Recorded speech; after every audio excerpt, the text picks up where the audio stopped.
Assalamualaikum warahmatullahi wabarakatuh. Pada kelas 2 TK 1 untuk pelajaran praktek hari ini akan diberikan materi terlebih dahulu, yaitu komponen utama mesin. Oke, kita bisa lihat pada gambar yang ada di layar kalian. Ini adalah konstruksi mesin ya, ada yang namanya cylinder head, ada cylinder head cover, piston, cylinder block, crankshaft, oil pan, connecting rod, dan camshaft ya. Nanti bagian-bagiannya akan kita dalamin lebih lanjut di bawah ini. Namun sebelumnya motor bakar yaitu adalah suatu mekanisme atau konstruksi yang merubah energi panas menjadi energi gerak. Itu motor bakar. Nah, motor bakar itu sendiri ada dibagi dua, internal combustion dan external combustion. Untuk internal combustion yaitu adalah pembakaran yang terjadi di dalam mesin itu sendiri. Itu terdiri dari mesin bensin, mesin diesel, mesin roket, mesin jet, dan lain-lain. Dan external combustion ini mesin uap, nuklir, mesin turbin uap, dan lain-lain. External combustion berarti pembakarannya dilakukan di luar mesin itu sendiri.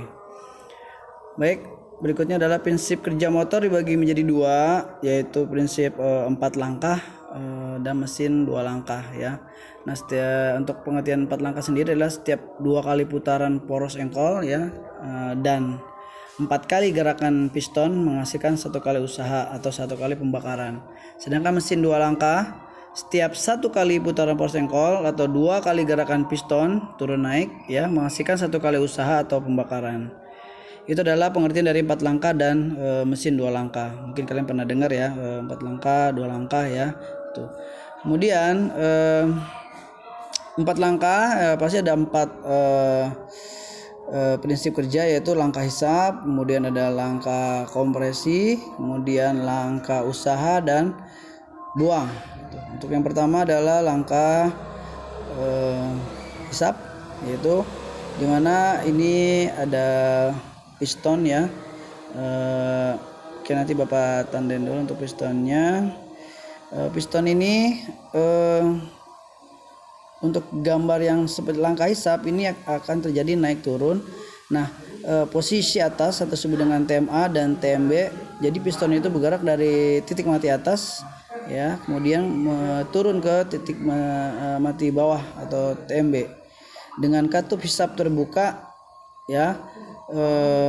Katup buangnya tertutup dan aliran campuran bahan bakar dan udara masuk ke dalam ruang bakar. Kemudian langkah kompresi. Nah, untuk proses kerja motor 4 langkah di langkah kompresi yaitu kedua katup menutup ya, baik katup masuk maupun katup buangnya menutup. Sedangkan piston dari TMB titik mati bawah naik ke titik mati atas ya. Campuran bahan bakar dan udara itu ditekan atau dimampatkan atau dikompresikan, makanya disebutnya dengan langkah kompresi. Kemudian langkah berikutnya adalah langkah usaha. Nah, langkah usaha sebelum piston 8 derajat sebelum naik ke TMA maka ada percikan bunga api ya pada akhir langkah kompresi dan terjadi pembakaran. Kemudian piston bergerak dari TMA ke TMB. Kemudian untuk proses yang terakhir adalah proses buang. Nah, di proses buang ini piston bergerak dari TMB ke TMA sehingga hasil pembakaran yang tadi terjadi dikeluarkan dan didorong oleh piston keluar melalui knalpot. Kemudian proses kerja 2 langkah juga kita bisa lihat di sini, langkah kompresi dan langkah hisapnya bersatu langsung dalam satu langkah, itu dua tindakan ya, kompresi dan langkah hisap. Kemudian langkah yang keduanya adalah langkah usaha dan buang ya. Makanya memang untuk mesin 2 tak ini kecepatannya memang lebih cepat dari 4 tak ya gitu. Untuk langkah kompresi dan hisap itu berbarengan ya. Jadi satu sisi ada langkah hisap ya seperti warna hijau ya, hijau muda ini itu seolah-olah aliran campuran bahan bakar yang masuk ke dalam ruang bakar itu melalui bagian bawah piston, makanya memang bercampur dengan oli ya. Kemudian untuk bagian merah itu malah terjadi langkah kompresi gitu. Jadi ada dua, langsung langkah hisap dan kompresi. Sedangkan langkah usaha dan buang, pada saat itu piston langsung bergerak. Nah, bagian atas itu terjadi disebutnya dengan kompresi, dan langsung dibuang karena piston juga bergerak dari TMA ke TMB. Kemudian api busi menyala beberapa derajat sebelum piston mencapai TMA.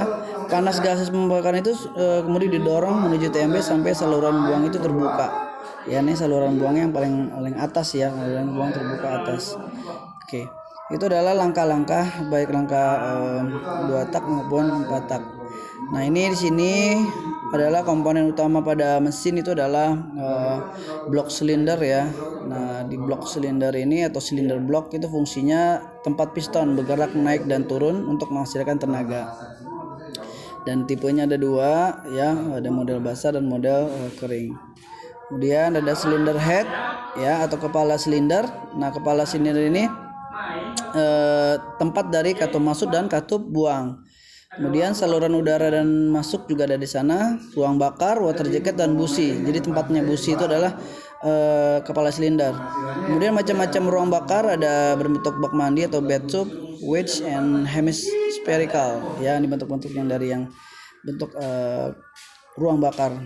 Kemudian ada berikutnya adalah piston, dan piston sendiri ini yang warna oranye ini adalah piston ya. Kalau kalian belum tahu piston seperti itu ya. Untuk gambarnya nanti kita gambar aslinya kita lihatkan. Fungsinya menerima tekanan gas ya hasil pembakaran, kemudian diteruskan ke crankshaft melalui connecting rod. Ya, kemudian ada piston clearance. Piston clearance ini berfungsi untuk mencegah macetnya piston saat beroperasi ya, karena dia akan naik dan turun ya. Oke. Kemudian ada piston ring atau ring piston. Nah, di sini ring piston ada 3 ring ya. Yang pertama yang bagian atas itu ring kompresi nomor 1 atau ring compression number 1, kemudian ring kompresi nomor 2 dan ring compression number 2, dan oil ring atau ring oli. Jadi ada 3 ring, 2-nya ring kompresi, 1-nya ring oli di bagian bawah. Itu jelas sekali bahwa ring kompresi 1 dan 2 itu mencegah kebocoran pada saat langkah kompresi ya. Kemudian ring oli itu mencegah oli dari bawah itu masuk ke dalam ruang pembakaran. Itu fungsi dari ring oli. Kemudian untuk crankshaft atau porsengkol yang warna oranye ini fungsinya adalah merubah gerak turun naik piston menjadi gerak putar. Ya, crankshaft atau force ankle ya, bahasa Inggrisnya crankshaft. Kemudian ada camshaft ya, bedanya crank sama cam ya. Kalau tadi crankshaft pada bagian di bawah ya kalau secara posisi, kemudian untuk yang camshaft ada terletak di bagian atas, dan memang ini fungsinya untuk pembukaan dan tutupnya katup ya, sesuai dengan timing yang ditentukan. Kemudian ada connecting rod. Connecting rod ini adalah penghubung piston dengan crankshaft ya, yang meneruskan tenaga dorong piston ke crankshaft. Ini bentuk dari connecting rod ya.